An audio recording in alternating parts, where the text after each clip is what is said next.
Welcome, readers. Today on Book Chat, joining me is my Buddy Reads co-host, Classy Green. We'll be discussing the mystery thriller titled No Exit by Taylor Adams. Stay tuned.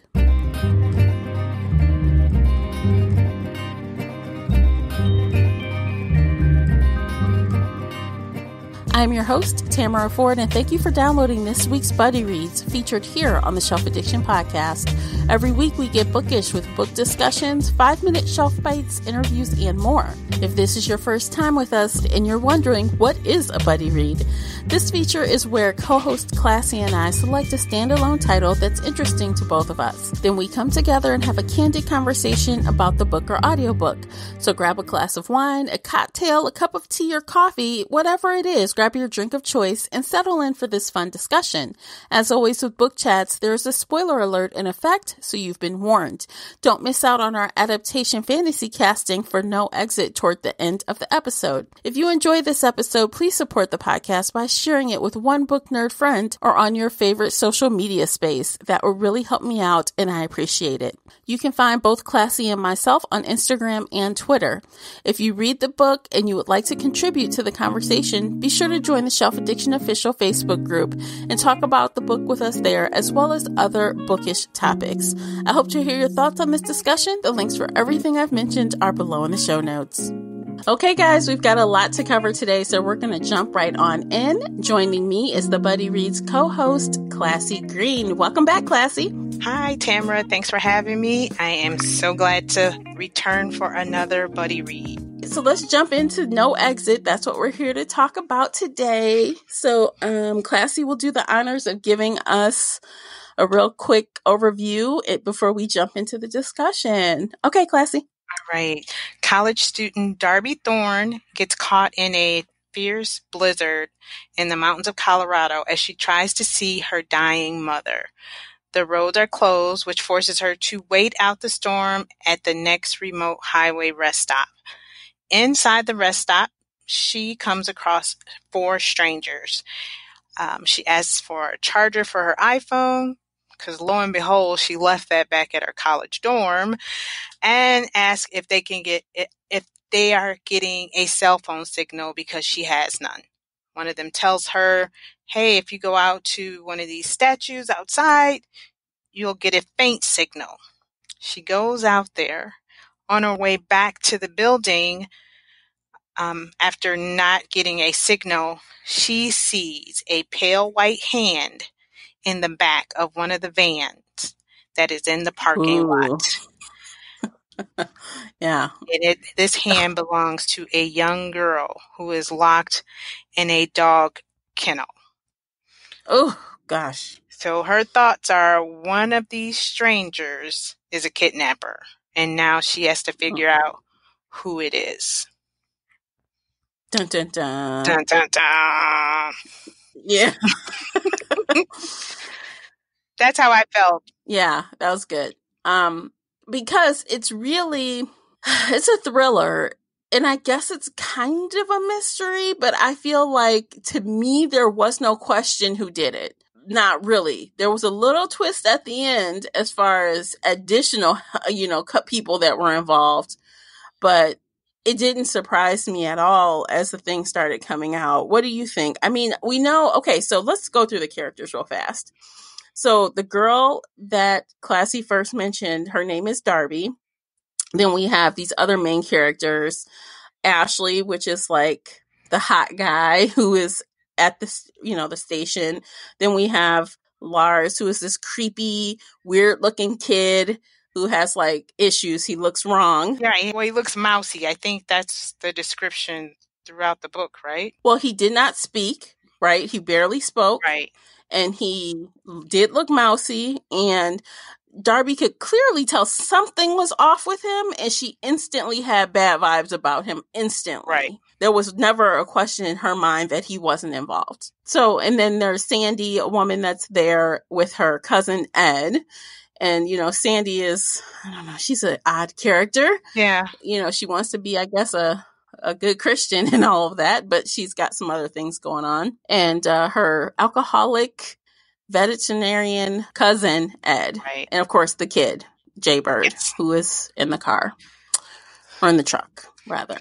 So we've got a small cast. We've got like 6 main characters going on throughout this book, and it's a lot. So like I was saying, it's a thriller, but it's kind of a mystery. It's really Darby figuring out who has the child in the van and how to get the child away from who has her, basically.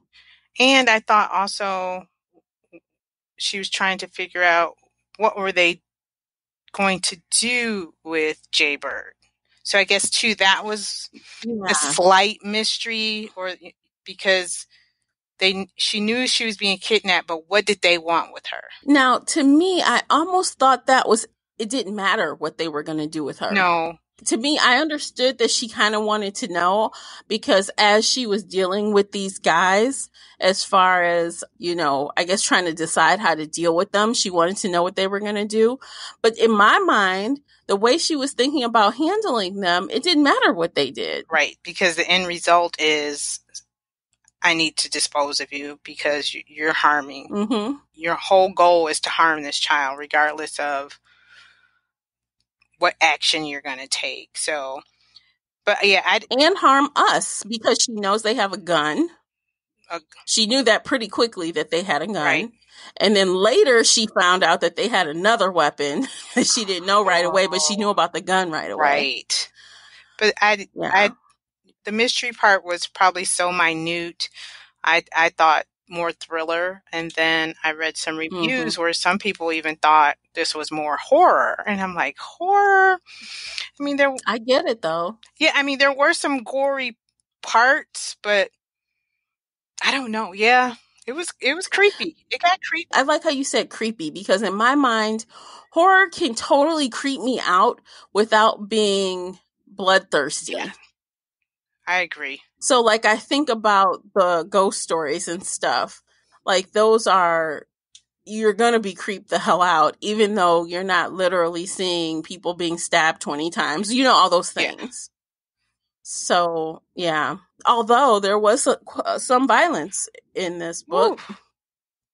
Yeah, there were moments where my eyes got pretty big while in the car driving, or I was clutching my pearls, and not to say like, ooh, it was like, oh gosh, oh, did he really just do that? And I think it was because, which I have to give much respect to Mr. Adams, his writing style, especially when it came to Ashley, that Ashley would smile in your face and, shoot somebody and think nothing of it. And I think that was that part that made me clutch, because here I'm thinking he's smiling and talking, and all of a sudden there goes someone, he just hurt somebody. And I'm like, oh, I didn't see that coming. I guess that's what I'm. Yeah, I think he is the traditional casebook, like, psychopath. Like, there's no way you can believe anything that comes out of his mouth. Right. And that was the thing. It's like, I knew he was capable, but the moments when he would do stuff, a few times, it surprised me. It didn't scare me. It surprised me, because, like you said, you knew he was a psychopath.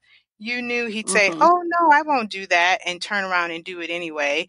But there was just some moments where I was like, oh, I didn't see that one coming. So I did like that about Taylor's writing. Yeah. And also I liked, so before I guess we get it further into the characters, about his writing style, when I did listen to this on audiobook though, but I did appreciate, like, when I first started listening, and, no offense to men who write from the women's point of view, but this is from a woman's point of view. And I was commenting on how smooth and non-clunky this felt. Like, it really felt believable that it was from Darby's point of view, instead of a man writing for a woman. Sometimes it's really blaring, and it's not natural, but this didn't feel like that. Right. It did.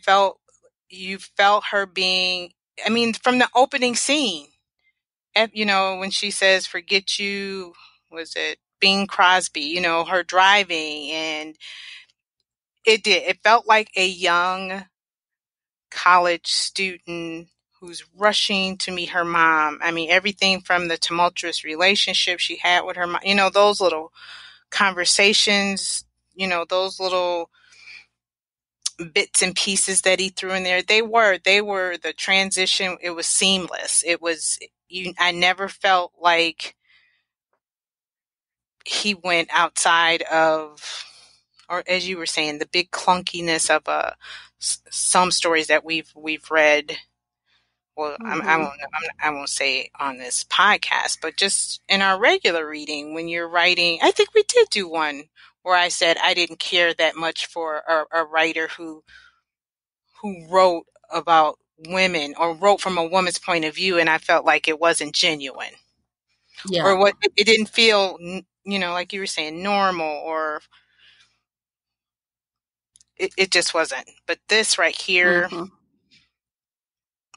I never even questioned if this Right. was, that's not something a girl would do. I never felt like Right. that.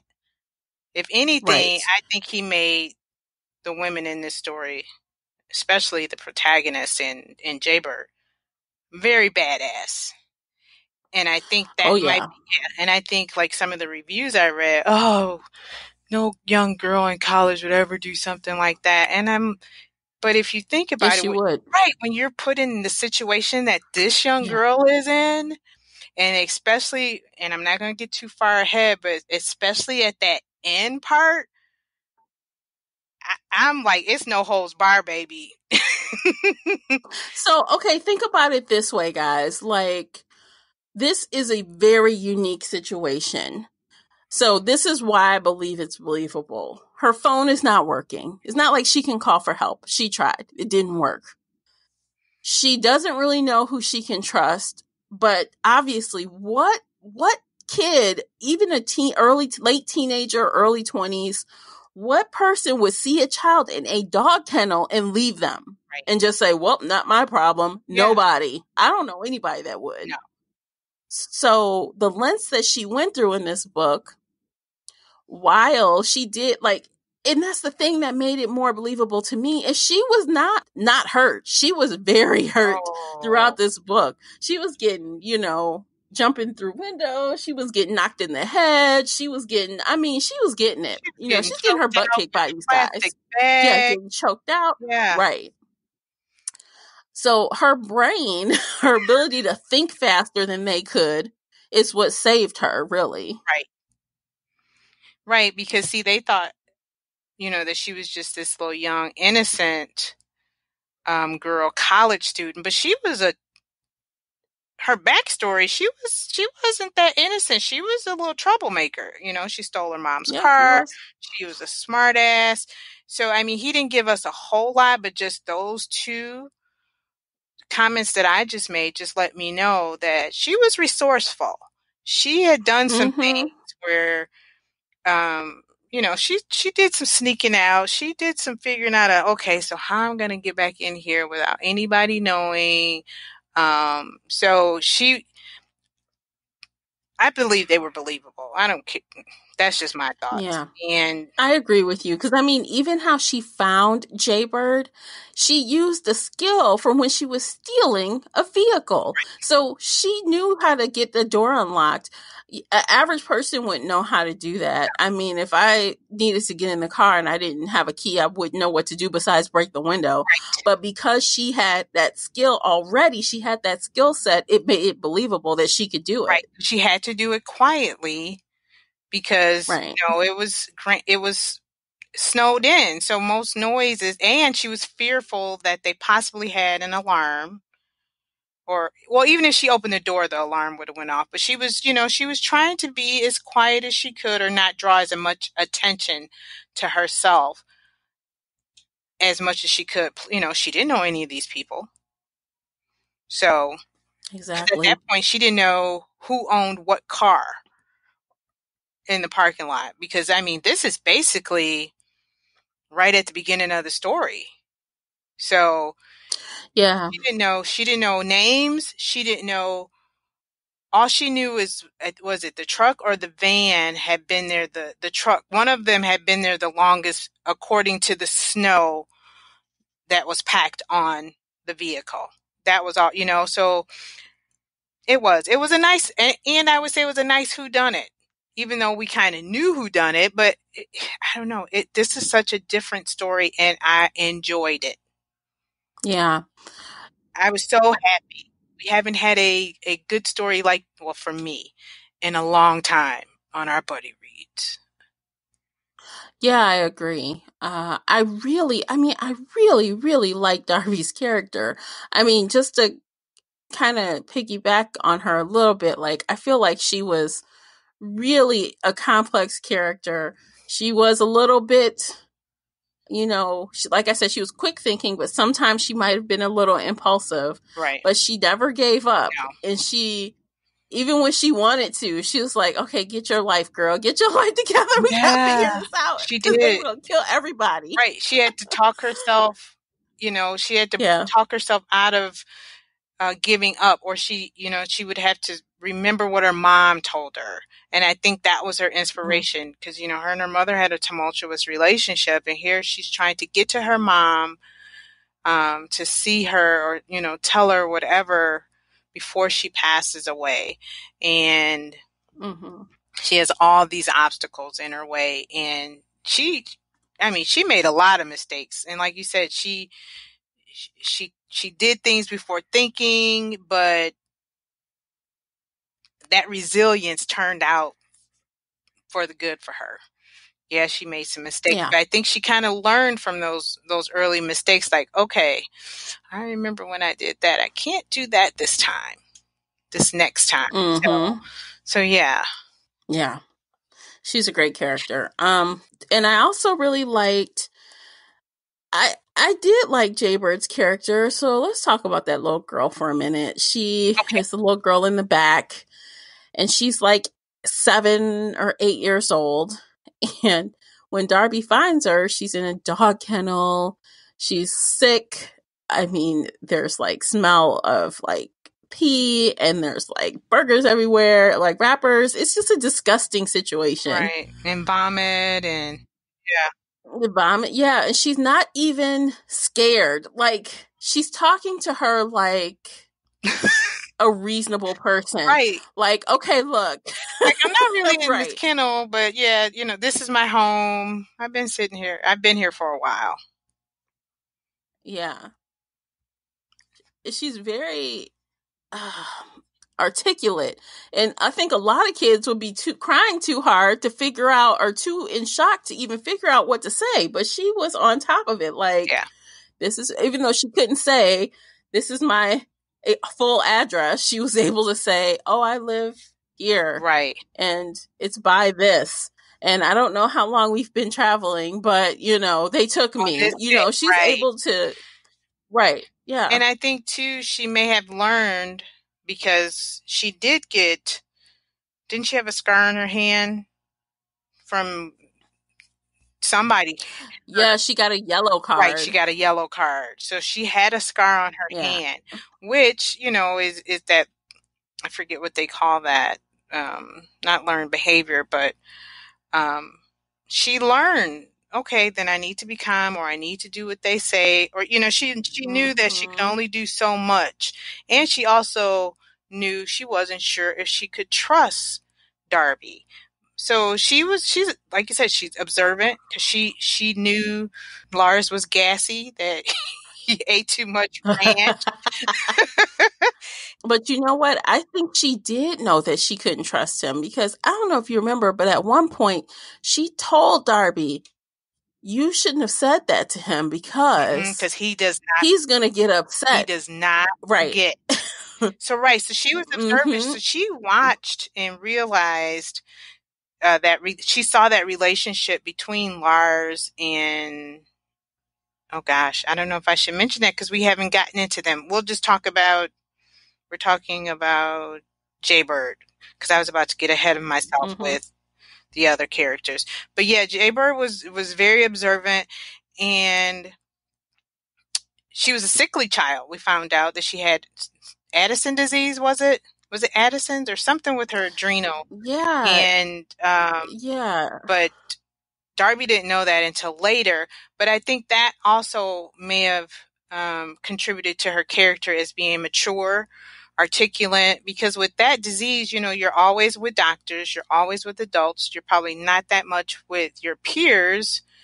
But she was an only child, I believe, right? I don't think yeah, Yeah, she I was an think she only was an only child. child.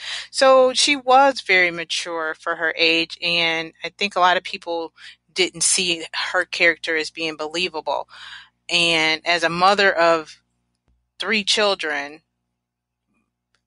and being around other family members who are only children, some of those kids are very smart, very resourceful, because they're around adults a lot. So, Mm-hmm. um, I did. I love the two females, those Yeah. two females in the story. The other female, All right. she gets the side eye. I mean, even when exactly. I mean, even when, so obviously, she gets out later, she gets out of the vehicle, but she was even smart enough to know, well, let me run this way and then run back around. Yes. So she was even smart enough to lead her footprints away and then come back around where they couldn't Right, to see. make it seem like, I'm like, yeah, she wow. was. She was a smart girl. Yeah. But who's to say? I mean, you're in that van. She probably had seen and heard enough to realize. I mean, God, I can't even explain. She was just a smart girl. He made her out to be a really smart girl, and I'm glad he did. And I don't care what anybody says that it wasn't believable. I'm glad that he did make her character out to be smart and mature like she was, because those type of people do exist. Yeah, and if she were any other type of character, if she were a crier or, let's say she couldn't function like, this version of the character did, that would have made it even harder for Darby to accomplish her goal. Right. It would have made it so hard for her. Right. Dragging around this crying baby, Right. Right. Because she gave her the knife. She had, Darby had a knife and she cut herself out of the kennel. She was the resilience. But again, that is a characteristic of a child who has been dealing with this type of disease since I think she's been dealing with this probably for a long time. I mean, you think of, children who have leukemia and all these other most of them are fighters. That's the word. They're fighters. So when she did what she did, as far as like with the footprints in the snow and all the other things throughout the story, all I saw was she's a fighter. Yeah.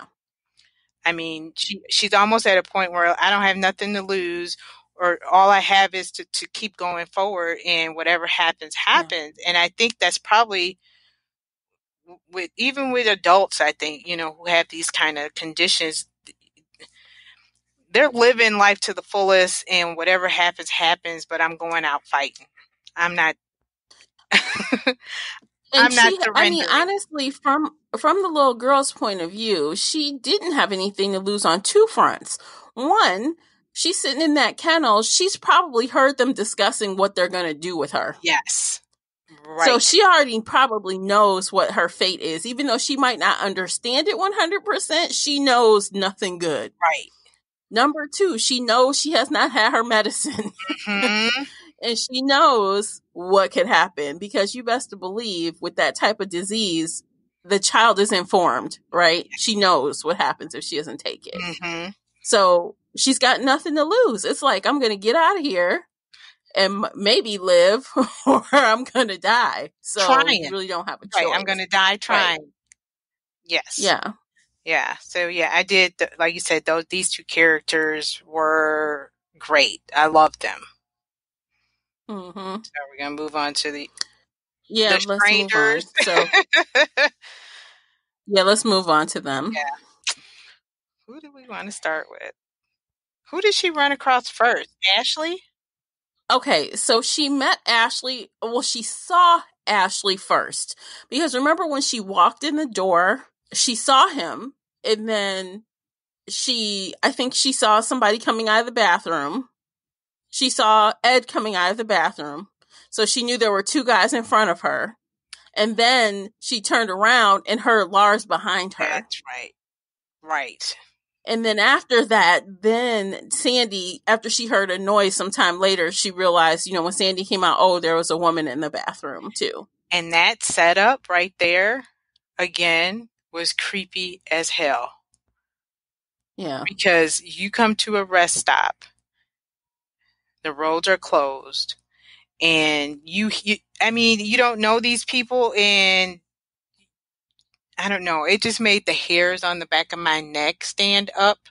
Because, have you ever stopped at a rest stop? Because you're like, I need to go. I need to go to the bathroom. Yeah. I really don't want to, but I have to. I did a month ago. Right. And you try and hold it to the last minute, and you go, and you're like looking and looking, and any little sound or any person, you're like, your senses are on 10.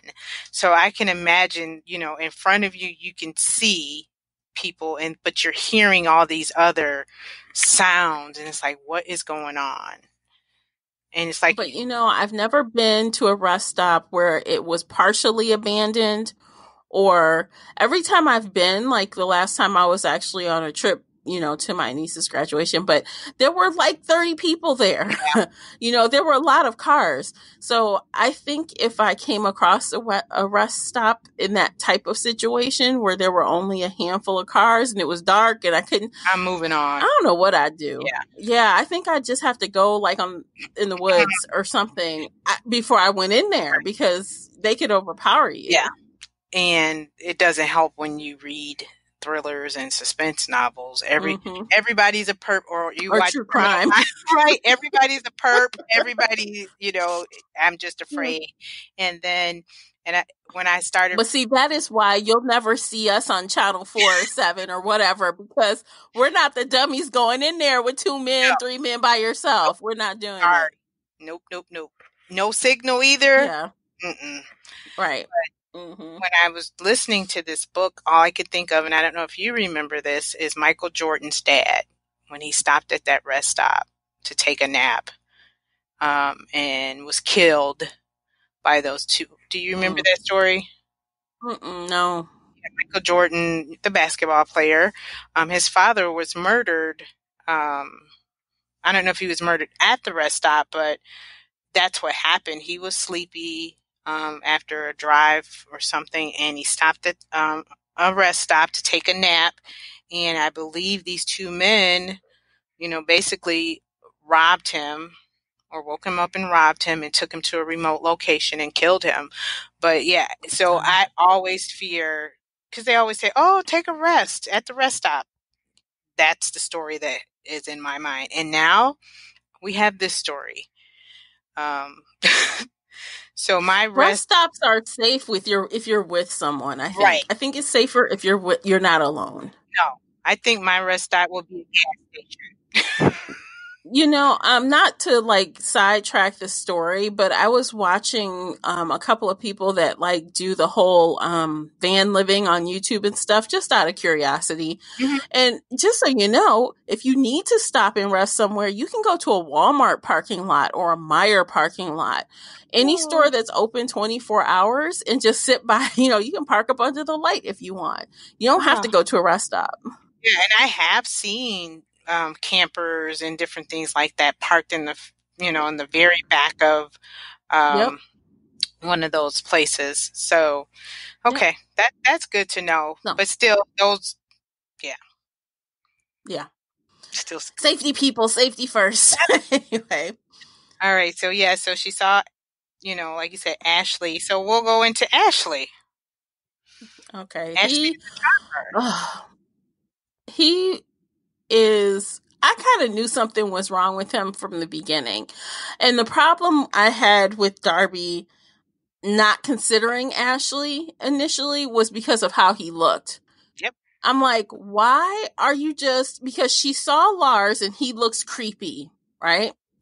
And then she sees Ashley, who looks clean and cute, and it can't possibly be him. Well, he even said, what did he say? The, oh God, what was the line about the murderer? It's the nicest one, or basically the least one you would expect is usually the murderer. I think Darby messed up in her, when this whole thing started. I stand by that. She was too, what's the word I'm looking for? Concerned with looks versus the reality of what could be. She was a little superficial. Yeah, she was very superficial and she made some assumptions that got her in trouble. So yes, Mm-hmm. she was correct. Yes, Lars was, you know, one of the people that snatched the little girl. But, so she makes this plan. She's like, "Oh, it's Lars. I need some Oh, help. I need somebody stronger, bigger. oh. I'm going to recruit Ashley." But this was the thing, like you were saying too. She made the assumption and she knew something was wrong with him. But Mm-hmm. she didn't realize that he possibly wasn't the mastermind. Like, and she may have thought that maybe it isn't bright enough to pull, this whole thing together. But yeah, her assumptions were, again, Well, okay, so obviously, if you don't know, guys, Ashley is just as bad as Lars is. And they really had and I know this was Ashley because he has the brain to think like this. They really had an elaborate scheme to kind of disguise themselves from people who didn't know what they were doing. So Ashley and Lars are actually brothers, but they acted like they didn't know each other. right. Because they look nothing Yeah. alike, because Lars is what? Well, he had alcohol, Fetal what alcohol do you call it? syndrome. Fetal, right. So, I mean, I don't think he looked like anything that is really scary. I just think he just didn't clean himself up. He had some odd things about him that, look even worse when you're not clean cut and you're not put together. It just makes you look even more scary. You know what I'm saying? Now And he did have suspect. some features that he had little teeth. He had, and Yeah. so I'm But I know assuming. regular people with little Oh teeth. gosh, oh gosh, okay, all right, all right, Little teeth and all gums. I know oh some people like gosh, that. all right, Tamara. Let's get back to you're gonna have me laughing here. That's fine. That's what I'm And here you for. We are have a true, good and time. you It's are right. fine. I do too. But I think his description all the way up until we found out that he had fetal alcohol syndrome. So now, once we figure that out, now in retrospect, I'm assuming, I think most people who have fetal alcohol syndrome, I think they have like a flat. Is it the flat face, not Down syndrome? But what I mean, his features, they did stand out, Mm-hmm. and I think he wasn't as clean cut. You could tell that something was wrong with him, and so See, she I was just probably. felt like he was mentally slow. I feel like he was Uh, more slow than he was Look, disfigured or disformed. yeah, I didn't think he was disformed, but I thought, I don't know, because the more he kept saying the ratty look and the teeth, and I was like, ugh, I don't know. See, I just think of somebody that's dirty and unclean, wearing crazy clothes, not, dirty clothes, just looking like homeless or something. Okay, so I looked up fetal alcohol syndrome for people, and some of their facial features, sometimes they're a little disfigured. Some, not all. So when you get a chance later on, look at that. So, but yeah, but Hmm. Ashley Okay. was, the tall, handsome. He looked athletic. He lied and said he was a student at San Diego, right? Some college. Um, That he made up, by the way. right, that he made up, because there's a Yeah. gazillion colleges, so she would have never guessed, and so she's just assuming a college student wouldn't kidnap a child. What does he want with a child? And Lars fit the look. He looked like a predator. He looks suspect. Yeah, Right. he looks suspect. Yeah. Um, which is partially correct. But I do, little did she know, the guy she enlists to help her is the ringleader. That was such a beautiful scene. I laugh every time I think about that scene of, hey, I got to come meet me in the bathroom. I need your help. He's like, I got a girlfriend. And she's like, what? Get your ass in the bathroom. Right. He tried to play it off like, yeah. No, I don't like you. I have a girlfriend. I don't want to hit on you. But but the whole time she's trying to tell Ashley, hey, Lars has kidnapped this girl. There's a girl in a van, and I think it's Lars. We need to bum rush him. And they have this, like you said, elaborate scheme with the rock in a sock, and when he opens the door, I'm going to charge, and nothing worked out the way it was. It was just fun. So if I remember correctly, so she goes through the doorway, which is the cue, right? It's supposed to get Lars to follow her and then Ashley to follow behind and knock him upside the head. Right. But instead of him following her, he just lets her just go out. Yeah. She just goes. Right. And she starts looking back. There's nobody behind me. Yeah. Mm-mm. And then I think she gets all the way to the van and realizes the whole plan is gone. And I think when she walks back in, that's when she sees Ashley and Lars talking together, and Ashley is using the rock in the sock, kind of like playing with it. And that's when she realized, holy cow, these two are working together. See, I think she realized before that, because when she was out, she went to the van, and then I think she was already there. So she said, I think she was going to try to get in the van again to check on Jay Bird. And that's when remember Jay said, the other guy, and she's like, what other guy? And she's like, oh yeah, he has a, she described it, and she's like, a nail gun? They have a nail gun? And she's like, where is it? Where did they put it? She's like, I'm like, oh my God. And then she kind of just figured out the other guy is F, and then she goes back and sees him. Yeah. So, and I mean, between Ashley and Lars, I gotta say, they had some real, what is the word I'm looking for? Some real, like not just plans, but like even how they communicated, it was very tight. They used signals, they used keywords, it was very like CIA style. Like, don't let it, right. He had a cue for go, for stop, for, wait, or, he had like different cues for everything. And he trained that into his little brother. I think he said they started doing that when they were younger. Yeah. After they figured out that their uncle was a damn serial killer or rapist or some shit, like child trafficker. Well, not child. He was a human sex trafficker, right? See, I don't even think he was doing that. I think he was kidnapping a woman, leaving her in there. Because remember when he was a child, he saw the girl, he got the water, he came back. And then the guy, the uncle was like, oh, I'll take it. And then the next time he came, it was empty. I feel like because he killed her and buried her somewhere. Right. Yeah.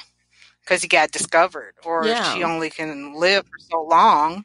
Mm-hmm. He's like, well, I'm found out. He saw there was a woman in here, so now I got to get rid of her. Right. But it didn't stop him. No. But that got Ashley learning how to be... and that makes me, that's that whole nature over nurture thing. Like, are you already kind of like that? And then you see, it's in your blood. You're already kind of like that. And then you're seeing it firsthand. So you already know you can be sneaky and sleazy and do these things. So it just from there. Wakes something up in you. Right. Like it just wakes something that was in your. Like it was dormant until then. Right. Yeah. Yeah. And there were still moments in this story where I still wasn't sure because, about the other two characters and Big Kenny, which is his uncle. And I'm like, okay, is Ed Big Kenny? And that was again, the writing of this story, because like you said, we knew who kidnapped, but there's something else lingering that we just don't know about. And I Mm-hmm. think that was that suspense part for me that I loved, because I could not figure it out. Mm-hmm. He gave us the basic. Lars and Ashley took the girl, but there's something else. There's a plot twist you just don't know.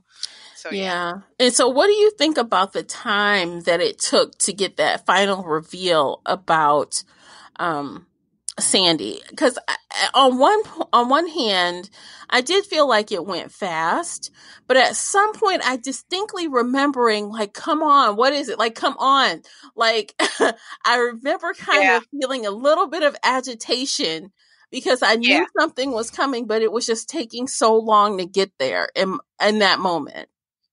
And it got me when, how many times does this girl have to jump in and out of that bathroom window? Right.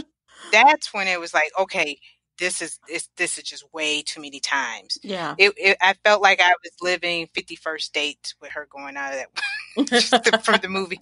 It was like, oh, she's going in the window. Yeah. Oh, now she's jumping out the window. And I'm thinking to myself, you're going to tell me this girl has been in and out of this bathroom and knocking stuff off the wall, and Ed didn't hear, well, Ed might have gone to the truck, but Sandy is not, she's that damn sleep.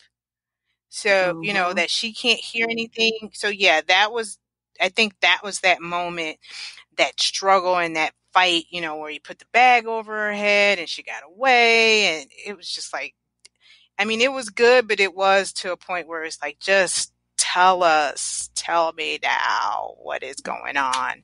And Yeah. then I kind of knew something when she came back and Ashley wrote that note on the napkin and said, if you say anything, I'll kill them both. And Sandy was supposed to be asleep. And I'm like, I wondered if she was really asleep. yeah, I was too, because my thing is, we're in a storm and I don't know any of these people. I am not about to be in REM sleep around you people. No. Exactly. And your brother is an alcoholic. He could be out there getting drunk. You can't rely, or your cousin, you can't rely on him. Like, why would you be Right. doing that? I wouldn't be I'm sleeping. sleeping with one eye open. Me and Yeah, that little nasty coffee would be best friends. exactly. I'm not sleeping at all. No. So I kind of was like, but then I was like, okay. So then I was second guessing myself, because it was like, no, that's too easy for Sandy. It's got to be Ed. And then I'm like, no. So yeah, I second guessed myself a few times with those two, but gosh, I can't. You know what I was The book was hoping? good.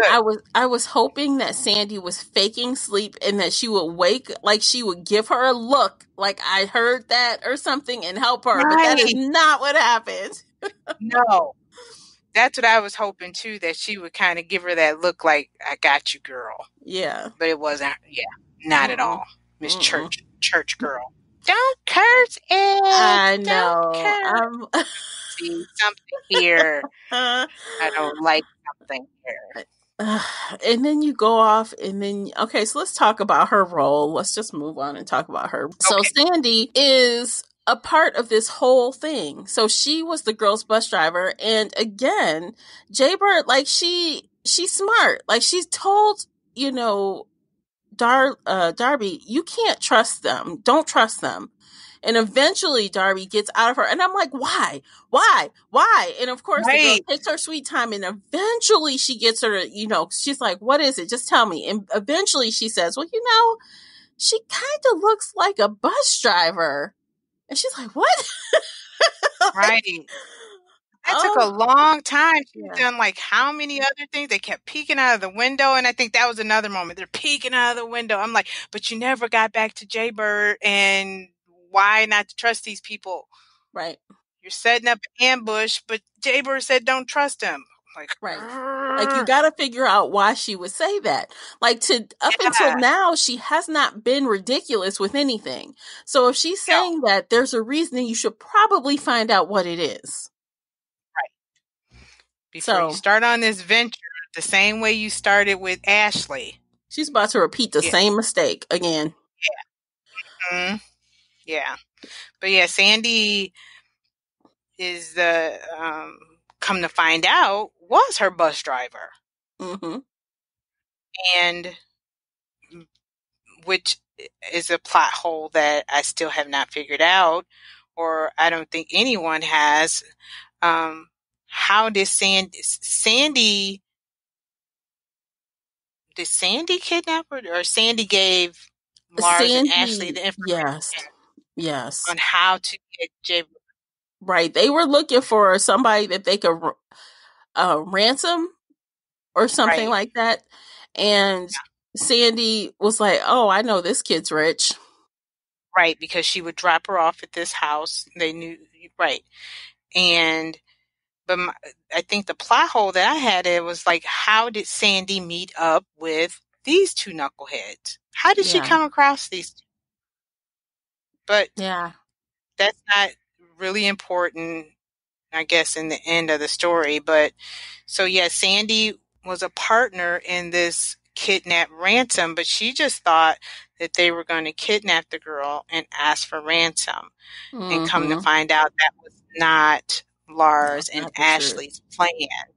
They were going to take her to their Uncle Kenny to be trafficked, with some of the truck drivers that come through their town.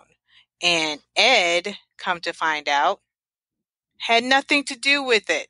No. He just happened to be a rider with Sandy as they made their way. He was her alibi as to why they were there, remember? Okay.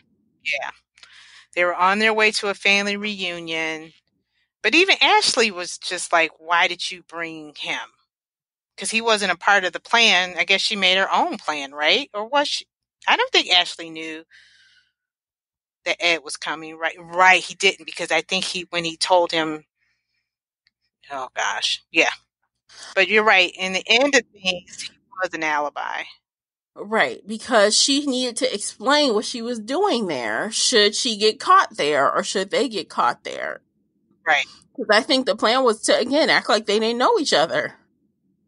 Mm-hmm. And we were just coming through on our way to a family reunion, and we got caught in this storm. But I mean, no, the storm was not a part of the plan.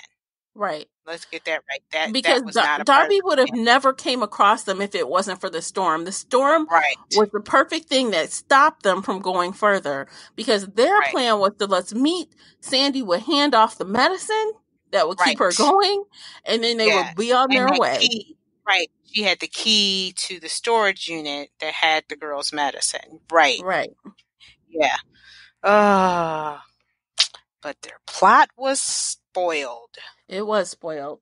So and poor Ed, at one point I was thinking he was a jackwagon because, he was, because at one point I didn't believe that he was a veterinarian. I was like, yeah, right, he's working with Ashley. Because I thought church lady, she couldn't have possibly been a part of the scheme. But then again, the least person you would suspect. But I really thought assumptions this time. The audience making the reader making assumptions. Really Ed was an accomplice to Lars and Ashley because of some of his comments. But come to find out, they were truthful. Because I think he had said something about the girl's disease and she wasn't going to make it, and Darby questioned it, and he's like, dogs have Addison's disease too. And I was like, oh yeah, I forget. Just like they have diabetes and we have diabetes. So opposite from you, I did not think that Ed was a bad person. Oh. I'm like, well, he's a little obnoxious, and obviously he's a drinker. Like, but I didn't think he was bad. I didn't. And And it's funny because when she very first thought of the plan and she wanted to enlist Ashley's help, I was like, why didn't she ask Ed to help her? And I'm like, well, maybe because he was drunk, but or he was old. But Mm-hmm. I did wonder that. Yeah. Mm. Yeah, he has a nice band of characters to make us question. Well, made me question. I don't know if you question yourself about some of the characters, but or just even made Darby question herself with, um, her decisions and her assumptions. So Now, I one did. thing that you caught that I missed was at the end. Okay, so we're gonna. Oh, I'd like to kind of just talk about the end. So at the end, it comes out that, like we just said, that Lars and Ashley were taking Jaybird to their uncle because, we saw this whole, there was this email that the uncle was writing when he got a knock on the door from the police. But I thought, I didn't connect that was their uncle. I just thought it was some guy that was trafficking children. It didn't connect to me that was their uncle until you said that. Ken, right? It was Big Kenny. Yeah. But I had thought at one point, like with the email, because I thought he was in. Again, everybody's interpretation is different because I was like, okay, did the email not send at the time because the storm stopped? But then again, he was sending it, and the knock at the door was the police to arrest him. Yeah, that's what I think. I think he was writing the email real time, and then he got interrupted by the door ringing. That's why the letter just stopped kind of the way it did. Yeah. And then he was arrested. Yeah. But we talked a lot about kind of a bunch of stuff that was going on, but I do also want to talk about the resolution of this whole plot. So at the end, Darby and Jaybird, they get away, they're in the car, then of course the car's tires go down. So they're like, oh no, he's coming, Ashley's coming, and he has, his nail gun. And Darby has a gun that she took from Lars before she offed him. And it's one bullet in there. So we're like, oh goodness. Oh Lord. I'm like, just shoot the guy. Don't miss. Even Jaybird's like, don't miss him, okay? Don't miss him. Yes. And so all of this happens. They tuss, it's a fight. And then of course the police come and there's confusion over, instead of saying freeze, he just freaking shoots. Okay, because he sees a girl with a gun. Like, dude, you didn't even say, put your hands up, freeze, nothing. You just shot someone. And you don't even know if what's happening. You have no idea. And there's Ashley with his jelly side up, his toast. He like, ha ha ha. He laughed. He's like, I can't believe this just happened. Like, how perfect is this? He's like the gods.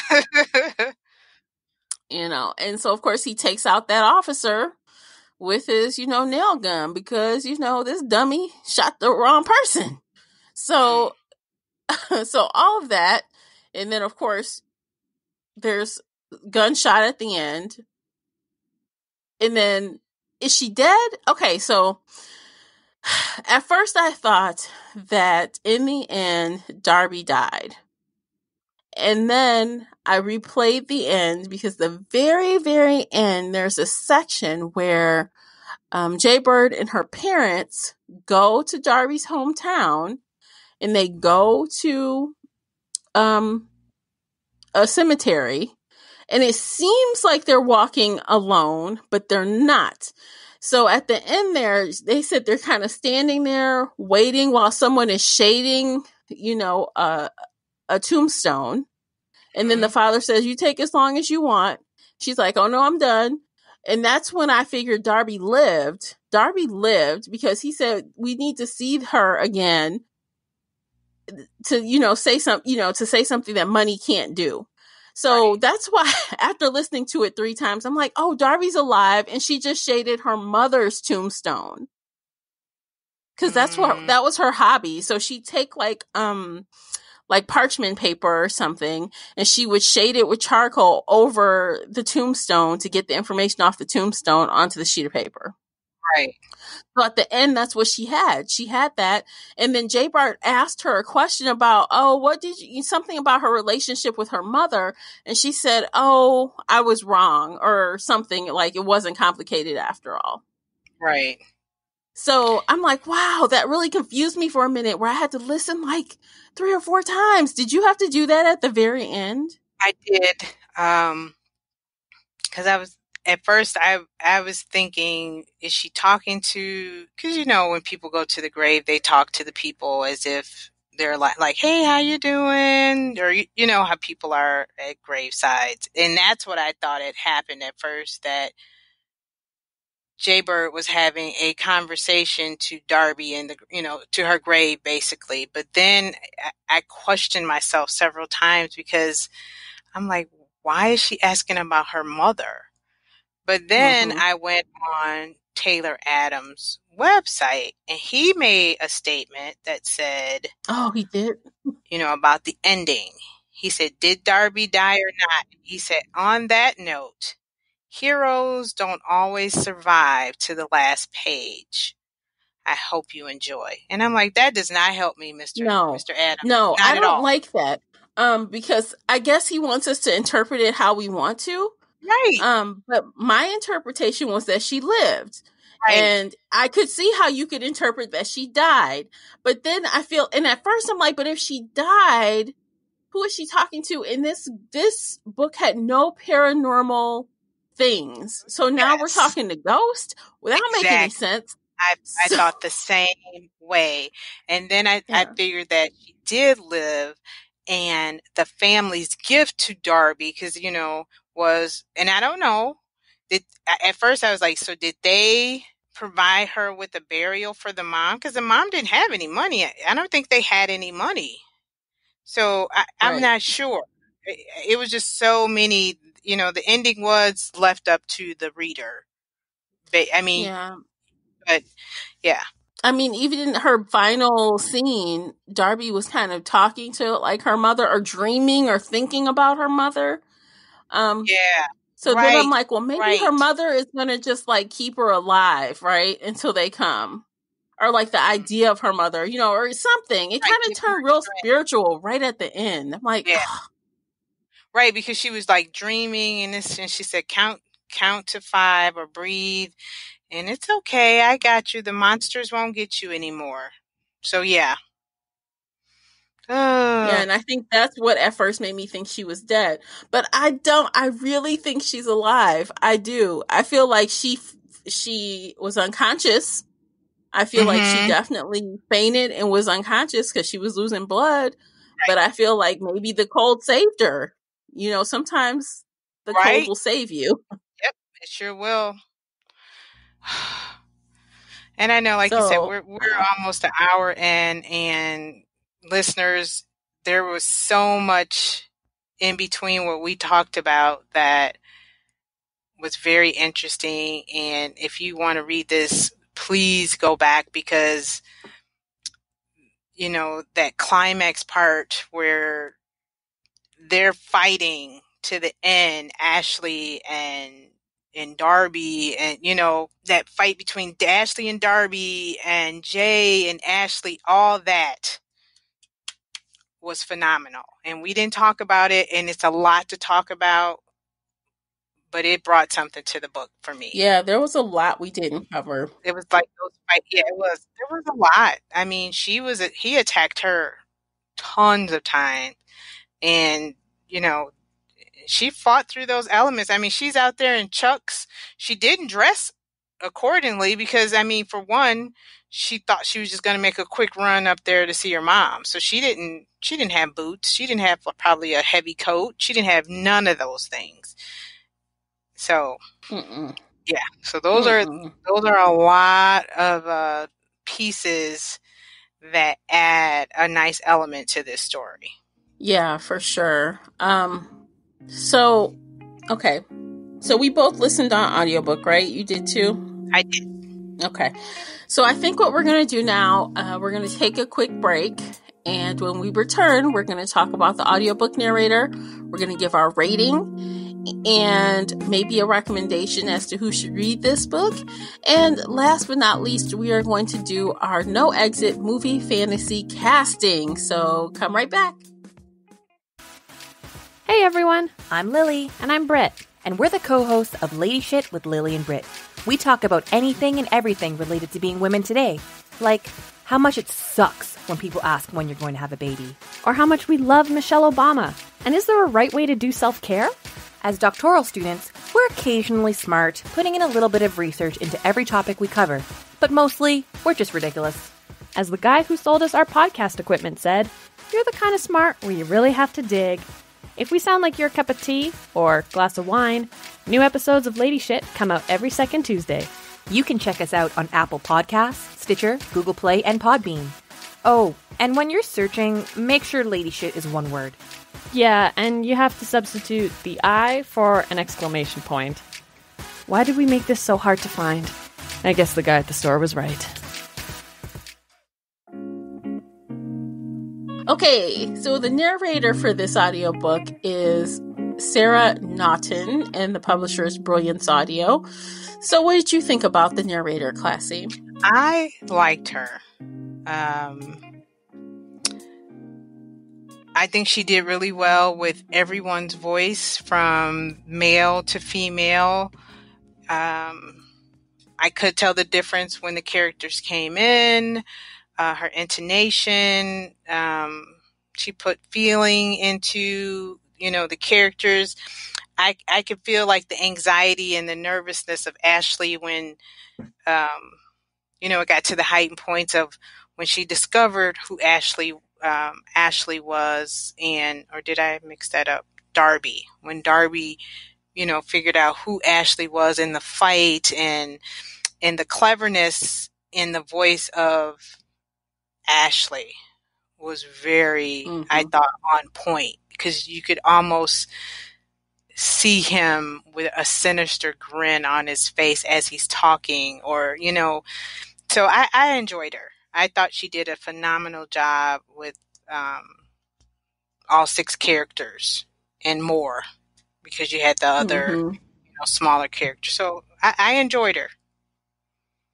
Yeah, I did too. This was my first time hearing her, and I really enjoyed it. I had no issues with her at all, with her style, but I did think I listened a little faster. I think it was maybe 1.25 or something. So she wasn't slow enough that I needed to go to 1.5, but I did up it just a tad. But yeah, I thoroughly enjoyed her. I thought that it was a really strong performance. I have no complaints, if you can believe that. No complaints about the narration. No. I mean, it kept me on edge. It kept me interested. There was never a moment where I felt like I had to pause and come back because I was bored.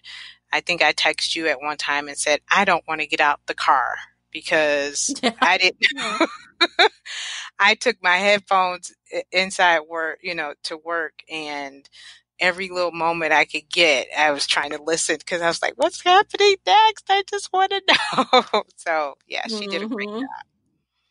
Yeah, she did. I think I will actually make a little note about her so that I know if I see her name come up again, I can feel safe in, clicking the buy button.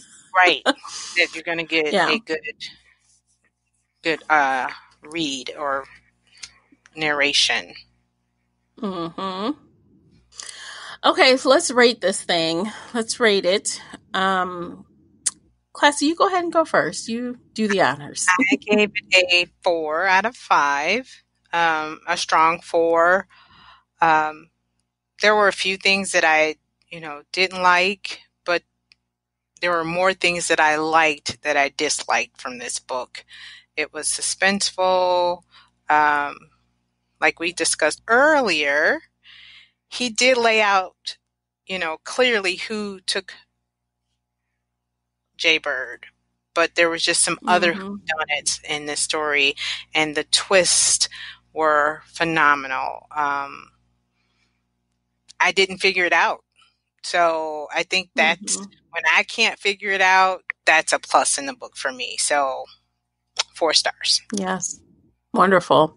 I agree with you on the 4 stars. It would have been a 5 if a couple of things were different.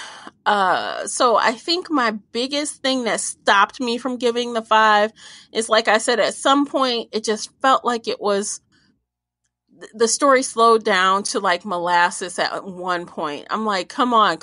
How much longer can we do this? Like, how I just wanted it to end sooner or something. And then that ending killed me. I'm like, what is this right here at the end? Right. I didn't like that I had to go back and listen so many times to try to figure out what was going on. Because the whole time it was good. And then right there at the end, I was like confused. Yeah. And I don't like that feeling. No, not at all. I didn't like that. And you know what, too? I think another part that I dropped one of my stars on was, I'm trying to think, I did write it down.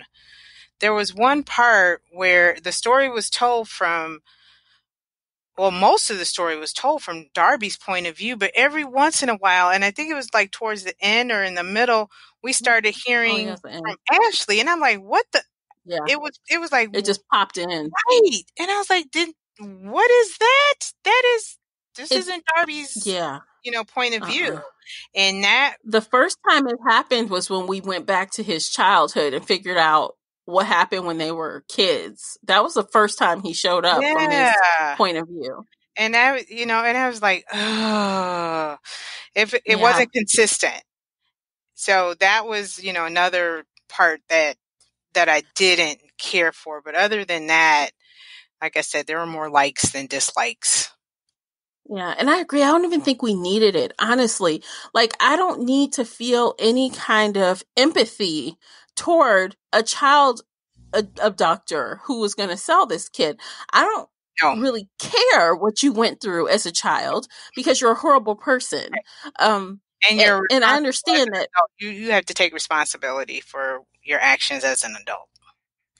Yes. So I think that was thrown in there for us to have some more kind of discussion on Ashley and maybe even Lars, but it was kind of pointless because that wasn't the point. The point was to save Jaybird. So, right. There's that. But I do think that people, you should just know, like, if you are not into books that take place like in an isolated situation or where they have like a trapped element going on, maybe just skip it. But if those things don't bother you, I think this is definitely at least worth a listen. I agree. And at first I was like, with the child abduction and the sex trafficking, and I was like, oh God, not one of these stories. But he did it in a way where we didn't really know until the end, and I think that helped me out, because if I had known at the beginning, I probably would have stopped reading. Because I didn't want to know that. Mm-hmm. Yeah. So, and again, it didn't matter. I feel like knowing that did not help me at all. I just wanted her rescued. Right. We can all use our own imaginations because we already have like ideas in our head of what could happen to a girl that's kidnapped. Right. I mean, we don't need to know. Right. So, alrighty. So let's change things up. We're going to do our fantasy cast if we were to make our own movie of No Exit. And I gotta say, I really do think that this would translate really well to a movie. Gosh, yeah. It would be something that I would watch. I would definitely go to the movies to see this. Yeah, I think that there would be parts where people are covering their eyes or their ears when, red and yellow carding is involved. Yeah. There are some things that are pretty grotesque, and I think that you'd be like, oh God, look away. I think there might be a few of those in there. Watching through your fingers because you want to look away, but you want to know what's going to happen next. What's going to happen? Yeah. And it always sounds worse than it looks, but, I mean, like the whole nail gun, like getting people in the hand with the nail gun. And I don't know what he did to his brother, or so he did something where he did a red card on him. And I'm like, what was the red card? I'm like, I don't even want to know. Right. I don't want to know. Lars had all the bumps on his hand. Yeah, he got a red card for something. But I know the one part that I could just really see in my head in a movie was when Darby told Ashley that Lars was dead, and he didn't believe her. And he was like, brother, Lars. He's like, he's like, no, because, because like you were saying, they trained for this. They had their own language. They had this down to a science, blah, blah, blah. You do this, you do that. He is not dead. And I think that at that moment, I think I had told you, I knew who my characters were, my fantasy cast, because I could just see them. Yeah. So let's start with you, because I remember you saying you had no problem finding this cast. It was super easy for you. It was kind of easy for me too. Once I started thinking about the characteristics of the characters, I was thinking about actors I had seen play things that were in line with that, or people that I could see acting a certain way. So let's start with you. Let's start with the most evil character ever, Ashley. Who did you pick for that? I picked Ashton Kutcher. And I picked Ashton because he's a handsome fella, pretty tall. He has that jokey kind of personality, and I can't remember exactly what movie, or I don't know, it was just something about him that I could see him flipping it on you, where I'm the magic man, I think it was Punked probably, he does all these things and he jumps out and says, you've been punked. But I could also see him flipping it and becoming a psychopath. So yes, I picked Ashton. Okay. All right, I can see it. I went with Sam Underwood, and so I remember him. I think I first became really familiar with him when I was watching the Following.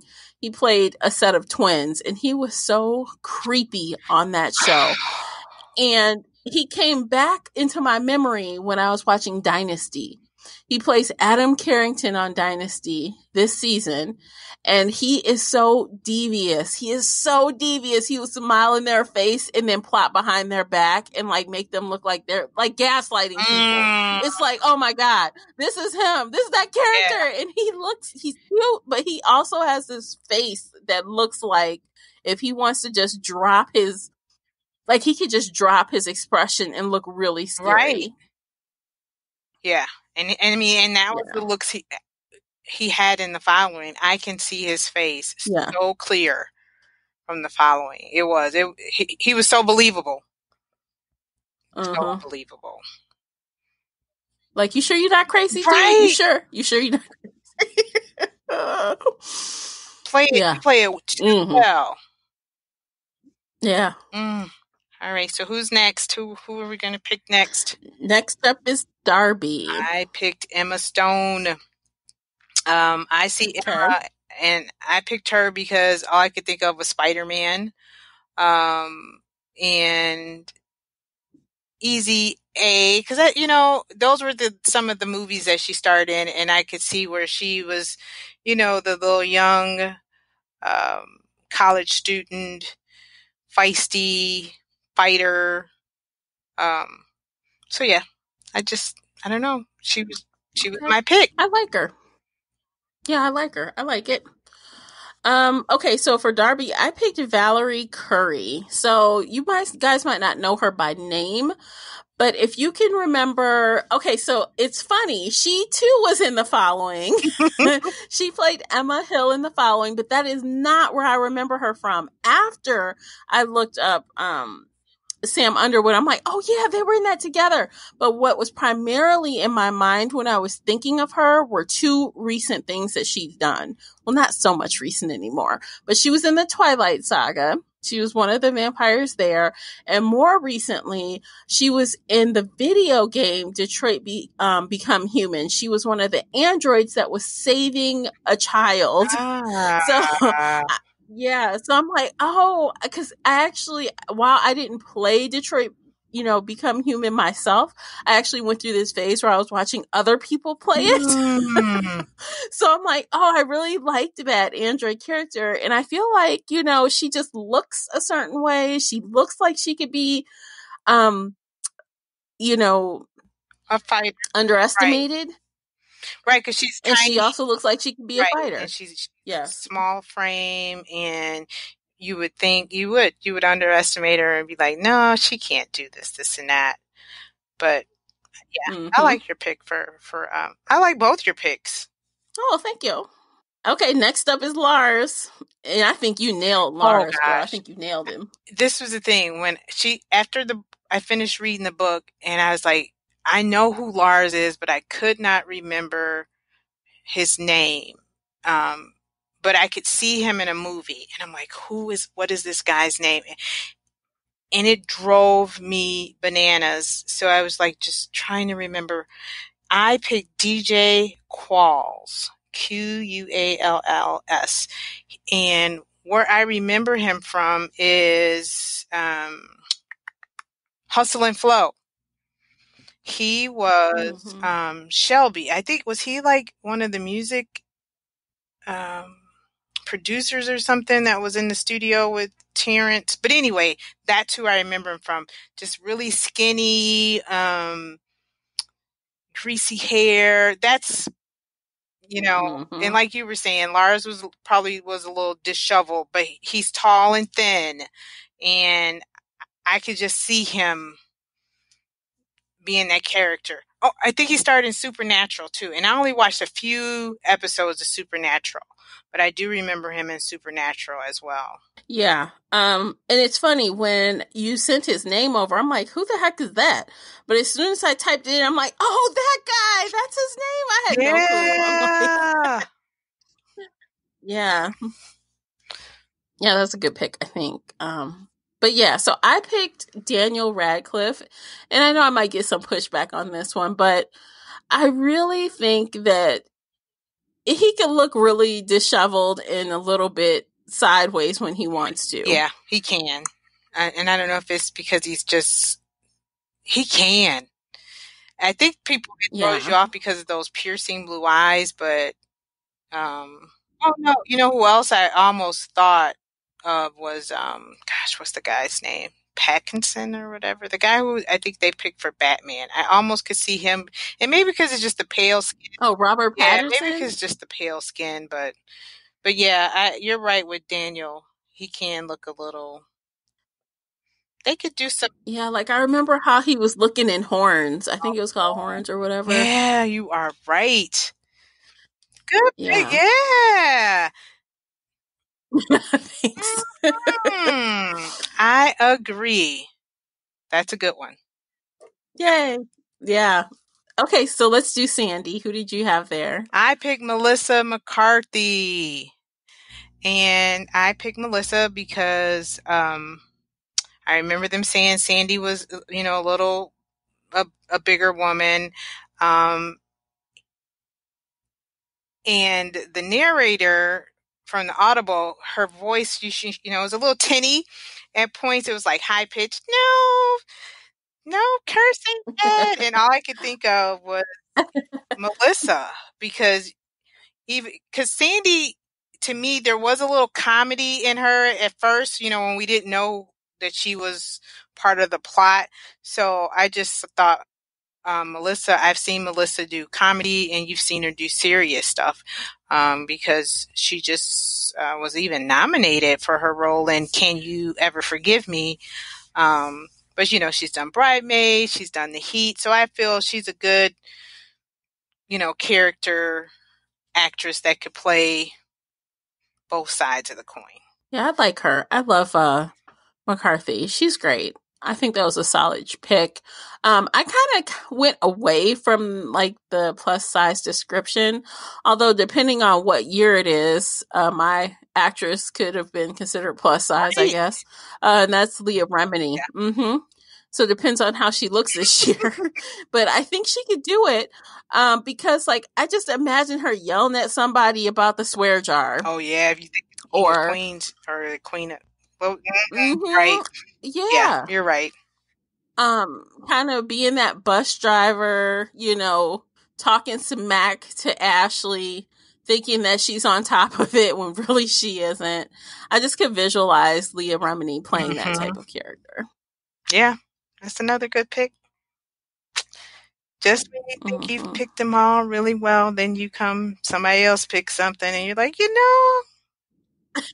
did pretty well there with that one. You know, it really just shows how we all interpret these stories. We visualize different things. So yeah, and it's always this. I love this portion. Cool. I digress. I'm sorry, but I love this portion because it gives you a visual of how each one of us saw the book or the story. So okay. Yep. Okay, next up is the drunken cousin Ed. Who did you pick for that? I picked Bryan Cranston. Breaking Bad, baby. I like Malcolm in the Middle, baby. Yeah.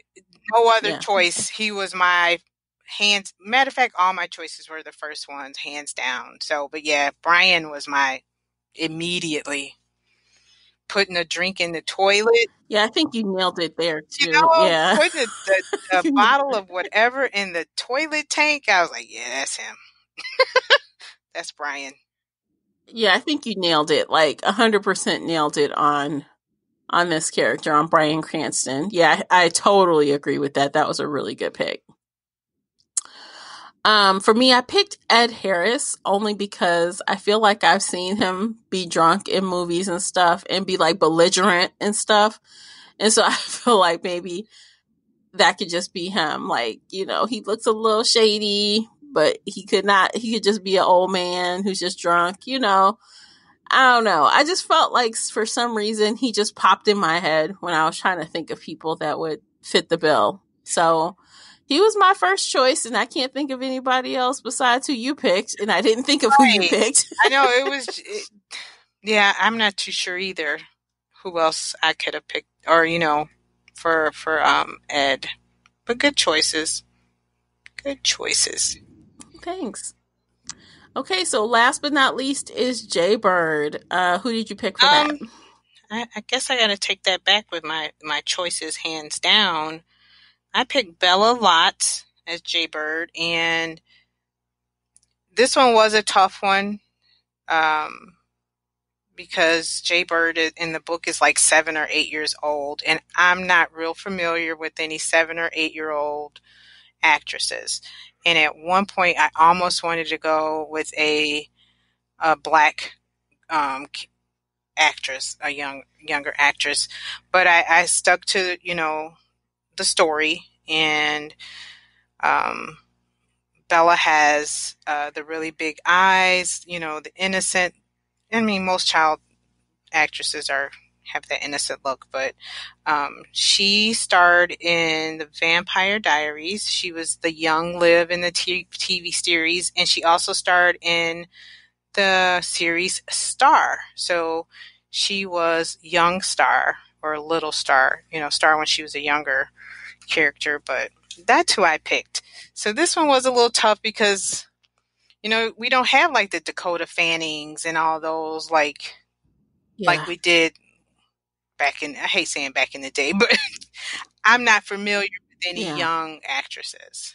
Well, I'm not either because we don't watch a lot of young TV. Like, we're not watching Disney, right? We're not doing that. I did have to kind of just pull from the catalog of kids that I know on current shows that I watch. I'm like, who's young? And then when I Googled, I said actresses that are under 15 or something. Because I know sometimes you can play a lot younger. So, and then I'm like, well, that didn't pan out with anyone that I liked, right? I'm going through it. I'm like, no, they're not enough. And then I don't know how or why this girl just popped in my head, but I'm like, it's perfect. So I'm talking about Scarlett Estevez, and I literally just got finished watching her on the latest season of Lucifer a few weeks ago. She plays Trixie on Lucifer. She is so cute, and she is like small, and you know, she's like a little smart mouth. I feel like I could see her being witty yet innocent, and it's just a perfect fit. I feel like she's also been in some other stuff like Daddy's Home and The Grinch. Okay. And I think she also did there was another somewhat famous one that she did, but I can't remember. But most people will probably recognize her from Lucifer because she's been on all of the seasons. Okay. Yeah, so, I like your pick. Yeah, I like her. I probably like your pick better than my pick. Yeah, she's cute. So yeah, that's it, you guys. If you don't know some of the names that we've mentioned here, definitely hop on over to the coordinating blog post on shelfaddiction.com, and you will see actual photos for all of these actors that we have chosen. So you can see my picks and Classy's picks, and let us know, you know, what you think about the book, the audio book, and you know, who you would choose for some of these roles. I would love to hear that. What do you think, Classy? Anything else you think we should cover before we sign off here? No, just highly recommend the book for people who love suspense, thriller, a nice I don't know if we want to consider it a whodunit, but I do recommend this book. Mm-hmm. Absolutely. Okay, awesome. So don't forget, you can interact with us on Twitter, and you can find us in Shelf Addiction Official, and we could talk about No Exit more over there. So all the links are below in the show notes as usual. And I believe that is it for today. So we're done here. I think we've held you long enough. It's been about 90 minutes. So I think this is one of the longest ones we've done, Classy. Oh, really? We did a lot on the characters, but the characters were great. Yeah, it was worth it. It was worth every minute. So if you actually let me know if you've listened to this full episode. I would love to know that too. You know me, I want to know all the things. So let me know. All right, that's it for today. Take care, everyone. And until next time, happy reading. If you enjoyed today's book chat episode and would like to show your support, there are a few things you can do. Head on over to Apple Podcasts and leave a positive 5-star review. You can follow me on Twitter at Shelf Addiction. Most importantly, you can share this podcast with friends and family that enjoy all things bookish, including author interviews. Thank you for listening, and until next time, happy reading.